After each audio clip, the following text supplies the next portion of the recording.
दोस्तों, आप लोगों के बीच में एक प्यारा सा नाच गीत लेके आए हूँ। कैसा लगा कमेंट में बताइएगा। नदिया किनारे लगल बा मेला, अपने लाल के खरीदवई खेलन के गेना। अपने लाल के खरीदवई खेलन के गेना। सासू जी बोली आई करब झगड़ा, खिड़की खोल के बोलाई बई बलम के आंगना। खिड़की खोल के बोलाई बई बलम के आंगना। नदिया किनारे लगल बा मेला, अपने लाल के खरीदवई खेलन के गेना।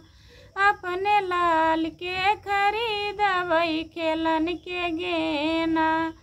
जेठनी जी बोली है करब झगड़ा, खिड़की खोल के बोलाई बई बलम के आंगना। खिड़की खोल के बोलाई बई बलम के आंगना। नदिया किनारे लगल बा मेला, अपने लाल के खरीदवई खेलन के गेना। अपने लाल के खरीदवई खेलन के गेना। देवरानी जी बोली है करब झगड़ा, खिड़की खोल के बोलाई बई बलम के आंगना।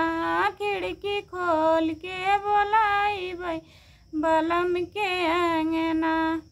दोस्तों, कैसा लगा कमेंट बॉक्स में बताइएगा।